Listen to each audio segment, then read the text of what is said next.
Hello friends, how are you? I hope all you are doing well. आज के video में हम देखेंगे सिंस का यूज कब होता है, फॉर का यूज कब होता है। देखिए, सिंस और फॉर दोनों ही प्रीपोजिशंस हैं, इनके काफ़ी सारे यूजेज हैं, लेकिन हम इनके सिर्फ एक उस यूज की बात करेंगे जिस पे कंफ्यूजन है। बहुत सारे लोगों को परेशानी होती है कि कहाँ सिंस लगाएं, कहाँ फॉर लगाएं, और वो यूज होता है जब हम इनको समय से पूर्व लगाते हैं। और जब इनको समय से पूर्व लगाते हैं तो दोनों ही एक ही बात बोलते हैं। सिंस और फॉर दोनों का अर्थ से हो जाता है, यानी समय से, 2 बजे से, 2 सप्ताह से, सोमवार से, मंगलवार से, 3 बजे से, 2008 से।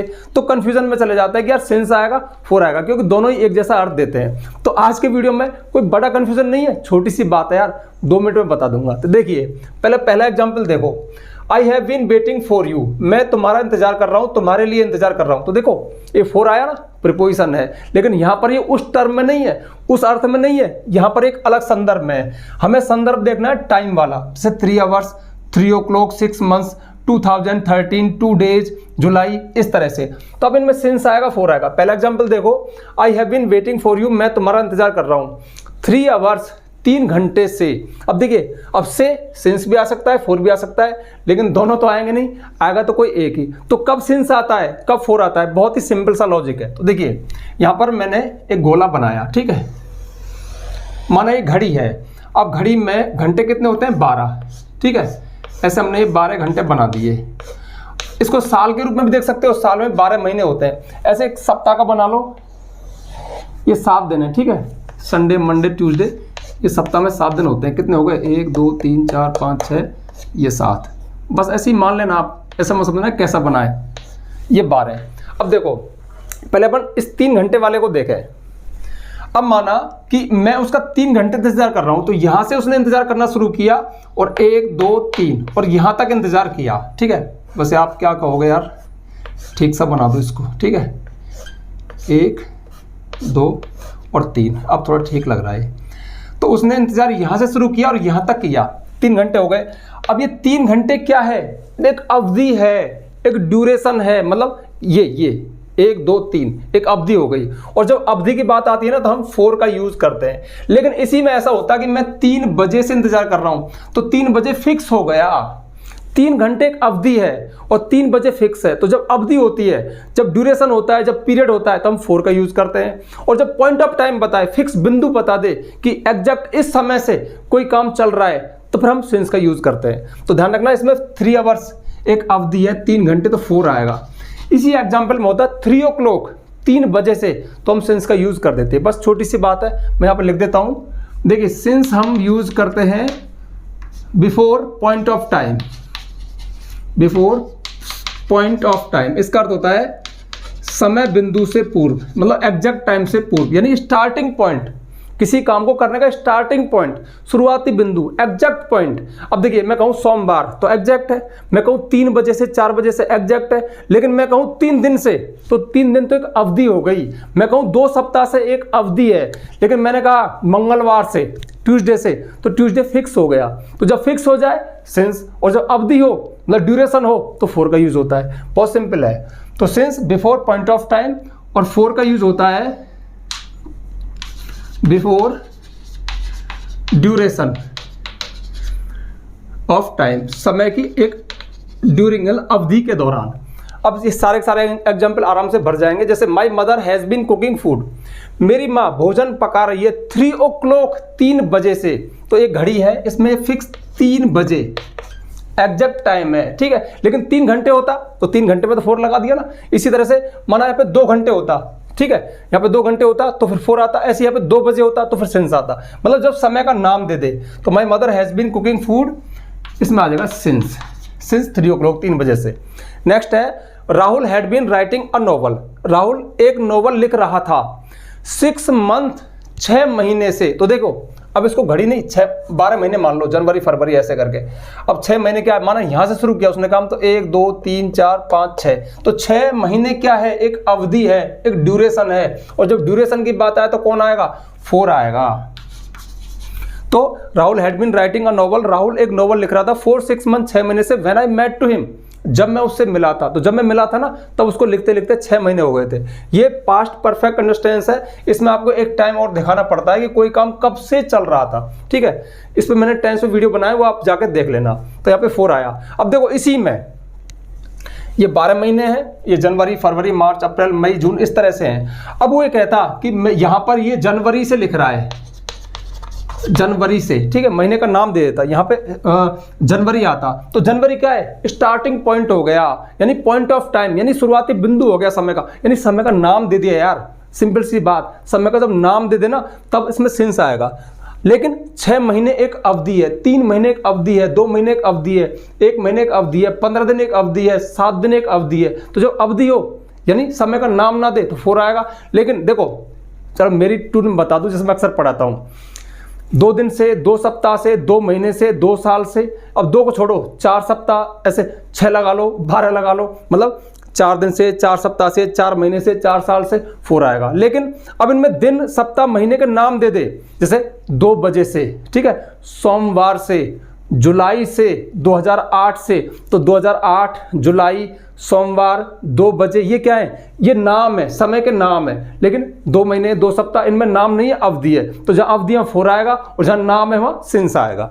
तो इसमें 6 मंथ, 6 महीने नाम नहीं है। नाम कब होता, जब जुलाई होता, अगस्त होता, सितंबर होता, तब यहाँ पे सेंस आता। ठीक है, समझ में आ गया होगा। आगे देखो, we have been living in Mumbai, हम मुंबई में रह रहे हैं 2013, 2013 से। तो 2013 क्या है, उस काम को करने का स्टार्टिंग पॉइंट है। अरे मेरी भाषा में नाम दे दिया ना, समय का नाम दे दिया तो सिंस आएगा। नेक्स्ट देखिए, what have you been doing, तुम क्या कर रहे हो लास्ट 2 डेज, पिछले 2 दिन से। अब देखो यहाँ पे थोड़ी समझने वाली बात है, केवल 2 डेज होता, 2 दिन होता तो 2 दिन तो अवधि है, 4 आता। लेकिन लास्ट 2 डेज, पिछले 2 दिन से, तो लास्ट की वजह से जो 2 दिन है ना वो भी फिक्स हो गए। मतलब 2 दिन तो बहुत सारे होते हैं, सॉरी 2 दिन तक अवधि होती है, लेकिन उनको फिक्स कर दिया पिछले 2 दिन से। तो यहाँ पर ध्यान रखना, इस लास्ट की वजह से सिंस आएगा। ऐसी नेक्स्ट 2 डेज है, लास्ट, यदि ध्यान रखना 2 दिन, 2 सप्ताह, 2 घंटे, इनसे पहले लास्ट और नेक्स्ट आ जाए तो फिर वो फिक्स हो जाता है, फिर वो एग्जैक्ट पॉइंट हो जाता है, वहां पे सिंस आएगा। ठीक है, ये थोड़ा कंफ्यूजिंग वाला है, इसको नोट कर लेना। और अगला है, I have been learning computer, मैं कंप्यूटर सीख रहा हूँ जुलाई, तो जुलाई से। अब जुलाई तो समय का नाम दे दिया ना, स्टार्टिंग पॉइंट बता दिया, तो अब तो आप खुद भी कर सकते हो, इसमें सिंस आएगा। बस छोटी सी बात है, कहने का मतलब है कोई बहुत बड़ा मसला नहीं है, थोड़ी सी प्रैक्टिस करोगे हो जाएगा। और जाने से पहले आपको एक प्रैक्टिस सेट देके जाऊंगा, आप उनके आंसर कमेंट में लिख देना। तो ये तो बात हो गई हमारी, कब सिंस आएगा, कब 4 आएगा। और मोस्ट ऑफ ये पर तीनों परफेक्ट कंडीशंस में टाइम से पूर्व आता है। ठीक है, तो सिंस आएगा बिफोर पॉइंट ऑफ टाइम, 4 आएगा बिफोर ड्यूरेशन ऑफ टाइम। ये मैंने आपको इससे बता दिया। अब देखो, जो सबसे ज़्यादा यूज तो यह होता है, लेकिन क्या और टेंस में भी यूज हो सकता है? हाँ, हो सकता है। उसके कुछ एक एग्जांपल देखते हैं, उसके बाद मैं जाते जाते आपको एक प्रैक्टिस सेट देके जाऊंगा। आप चाहो तो इसको नोट कर सकते हो। और चलिए अब आपका एक भ्रम तोड़ते हैं। भ्रम ये फैला हुआ है, वैसे इसमें आपकी गलती नहीं है, हमारे टीचर्स की गलती है, क्योंकि टीचर्स मोस्ट ऑफ सिंस और 4 का यूज सिर्फ और सिर्फ आपको तीनों परफेक्ट कंडीशंस के एग्जाम्पल में ही दिखाते हैं। और हम ये समझते हैं कि 12 टेंस में से सिंस और 4 का यूज सिर्फ और सिर्फ तीनों परफेक्ट कंडीशंस में होता है, जबकि ऐसा नहीं है। इन एग्जाम्पल्स को देखिए, जैसे देखो, आई स्टेड देयर, मैं वहां ठहरा या मैं वहां रुका, 5 डेज, 5 दिनों तक। अब आ गया तक, तो ध्यान रखना जब ये परफेक्ट टेंस में लगते हैं तब तो ये सिर्फ और सिर्फ से अर्थ देते हैं, लेकिन अदर टेंस में लगेंगे तो ये से भी बोल सकते हैं और तक भी बोल सकते हैं। तो देखिए, मैं वहां 5 दिन रुका, तो यहां पर 5 दिन एक अवधि है, तो हम क्या लगा देंगे 4, और 4 यहां पे क्या बोल रहा है तक, तो मैं 5 दिन तक वहां रुका रहा या रुका। अब ये क्या है, स्टेड, पास्ट इंडेफिनिट टेंस है, सेकंड फॉर्म है, तो इसमें देखो 4 का यूज हो गया। My friend has not come to college, मेरा मित्र कॉलेज नहीं आया है, हैज के साथ थर्ड फॉर्म। ठीक है, तो मेरा मित्र कॉलेज नहीं आया, प्रेजेंट परफेक्ट टेंस है, मंडे, सोमवार से। तो देखिए तीनों परफेक्ट टेंस में भी इसका यूज हो सकता है, तो वहां पे से ही बोलेगा, मेरा मित्र सोमवार से नहीं आया है, प्रेजेंट परफेक्ट टेंस है, हैज प्लस थर्ड फॉर्म। और मंडे से पहले क्या लगा दिया, अब देखो मंडे क्या है, फिक्स है, नाम है ना, ठीक है, वीक के एक दिन का नाम है मंडे, तो सिंस आ गया। आई हैवंट ईटन एनीथिंग, मैंने कुछ भी नहीं खाया है, have plus third form, again present perfect tense है, तो मैंने सुबह से कुछ नहीं खाया, यहां पर भी से बोल रहा है, यहां पे तक बोल रहा था, इनमें अगेन से बोल रहा है। अब मॉर्निंग, अब बताओ मॉर्निंग में क्या आएगा, मॉर्निंग, इवनिंग में क्या आता है, मॉर्निंग फिक्स है, मतलब एग्जैक्ट टाइम है सुबह से। अब एग्जैक्ट टाइम है तो क्या आएगा, सिंस आएगा। तो ध्यान रखना मॉर्निंग इवनिंग से पहले हमेशा सिंस आता है, फोर नहीं आता है, क्योंकि ये स्टार्टिंग पॉइंट हो गया, मतलब नाम रख दिया यार सुबह से। दे स्टडी 2 आवर्स डेली, वे रोजाना 2 घंटे पढ़ते हैं। अब देखो स्टडी सब्जेक्ट के साथ मेन वर्ब की फर्स्ट फॉर्म है तो कौन सा टेंस है, प्रेजेंट इंडेफिनिट टेंस है। लेकिन अब वो कितना पढ़ते हैं, एक अवधि है 2 आवर्स। अब अवधि से पहले क्या आएगा, 4 आएगा, 2 घंटे। तो वो रोजाना 2 घंटे पढ़ते हैं, 2 घंटे के लिए पढ़ते हैं, 2 घंटे तक पढ़ते हैं, लेकिन से नहीं बोलेगा। Will you work with me, देखो विल आ गया, इसका मतलब क्या है, फ्यूचर इंडेफिनिट टेंस है। तो will you work with me, क्या तुम मेरे साथ काम करोगे, सम डेज, कुछ दिनों तक। तो अब सम डेज क्या है, एक अवधि है, कुछ दिन फिक्स तो नहीं है ना, तो 4 आएगा। तो इस तरह से अदर टेंसेज में भी समय के लिए हम सिंस 4 का यूज कर सकते हैं। ठीक है, एक नई जानकारी आपको मिल गई। अब जाते जाते आपको थोड़ा सा प्रैक्टिस सेट देकर जा रहा हूँ, तो कुछ एक एग्जाम्पल होंगे, किस में सिंस आएगा, किस में 4 आएगा, ये आप कमेंट में लिख देना। ठीक है, आप चाहो तो इसको नोट कर लो।